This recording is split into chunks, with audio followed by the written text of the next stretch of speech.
means what it appears to be, but rather is like a labourer toiling in sun and shower, who has to submit a clear account of his work, and has no breathing space to enjoy himself in playful frolic.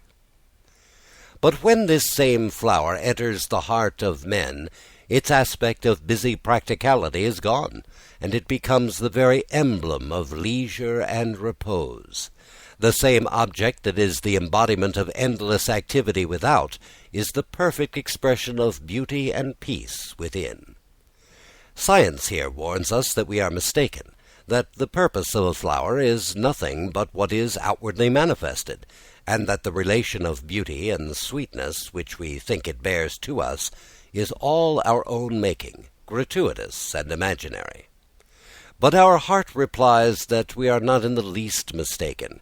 In the sphere of nature, the flower carries with it a certificate which recommends it as having immense capacity for doing useful work, but it brings an altogether different letter of introduction when it knocks at the door of our hearts. Beauty becomes its only qualification. At one place it becomes as a slave, and at another as a free thing. How then should we give credit to its first recommendation and disbelieve the second one? That the flower has got its being in the unbroken chain of causation is true beyond doubt, but that is an outer truth. The inner truth is, verily, from everlasting joy to all objects have their birth. A flower, therefore, has not its only function in nature, but has another great function to exercise in the mind of man. And what is that function? In nature, its work is that of a servant who has to make his appearance at appointed times. But in the heart of man it comes like a messenger from the king. In the Ramayana, when Sita, forcibly separated from her husband, was bewailing her evil fate in Ravana's golden palace, she was met by a messenger who brought with him a ring of her beloved Ramachandra himself. The very sight of it convinced Sita of the truth of tidings it bore. She was at once reassured that he came indeed from her beloved one, who had not forgotten her, and who was at hand to rescue her. Such a messenger is a flower from our great lover. Surrounded with the pomp and pageantry of worldliness which may be linked to Ravana's golden city, we still live in exile, while the insolent spirit of worldly prosperity tempts us with allurements and claims us as its bride.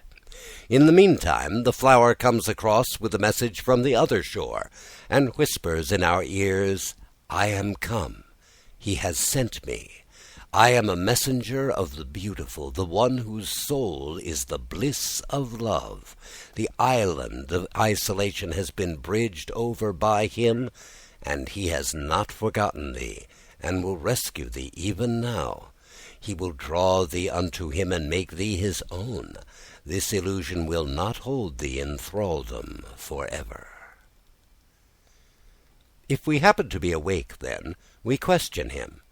How are we to know that thou art come from him indeed? The messenger says, "Look, I have this ring from him. How lovely are its hues and charms." Ah, doubtless it is his indeed. It is our wedding ring. Now all else passes into oblivion. Only this sweet symbol of the touch of the eternal love fills us with deep longing. We realize that the palace of gold where we are has nothing to do with us. Our deliverance is outside it, and there our love has its fruition and our life its fulfillment. What to the bee in nature is merely colour and scent, and the marks or spots which show the right track to the honey, it is to the human heart beauty and joy untrammelled by necessity. They bring a love letter to the heart, written in many-coloured inks. I was telling you, therefore, that however busy or active nature outwardly may be, she has a secret chamber within the heart where she comes and goes freely, without any design whatsoever. There the fire of her workshop is transformed into lamps of a festival. The noise of her factory is heard like music.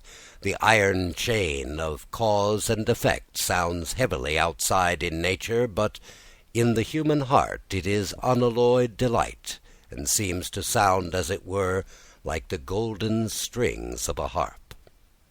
It indeed seems to be wonderful that nature has these two aspects at one and the same time, and is so antithetical, one being of thraldom and the other of freedom.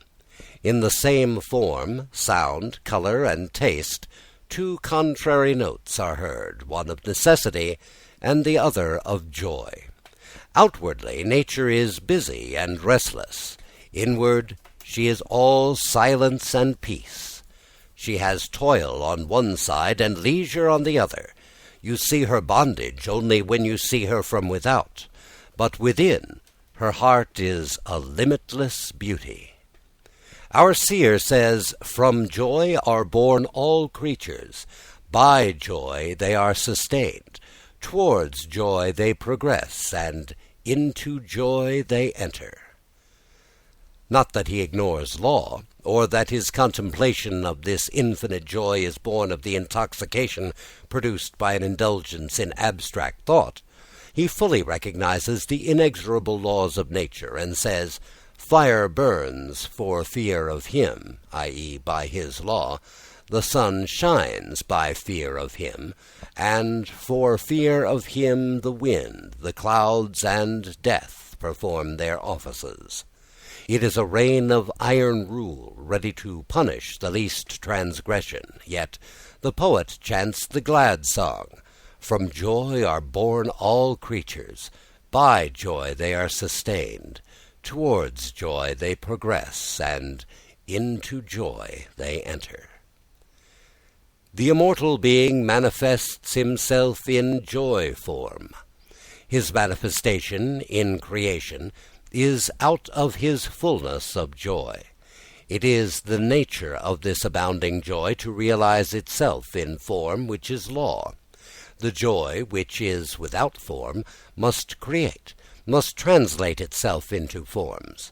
The joy of the singer is expressed in the form of a song, that of the poet in the form of a poem. Man, in his role of creator, is ever creating forms, and they come out of his abounding joy. This joy, whose other name is love, must by its very nature have duality for its realization.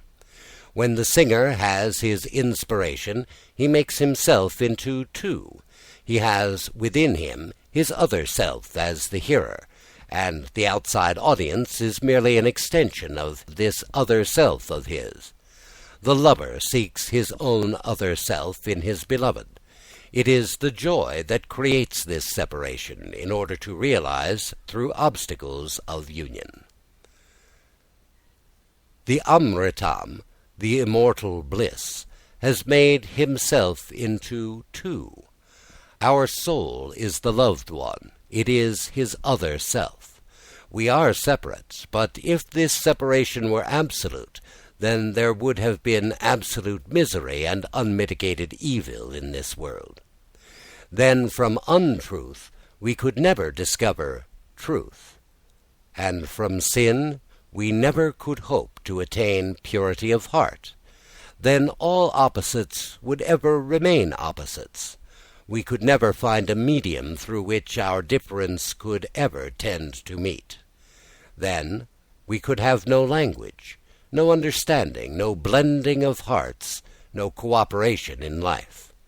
But on the contrary, we find that the separateness of objects is in a fluid state. Their individualities are even changing.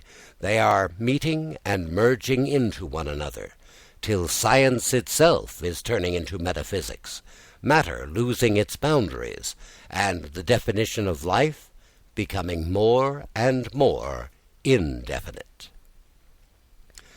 Yes, our individual soul has been separated from the Supreme Soul, but this has not been from alienation, but from the fullness of love. It is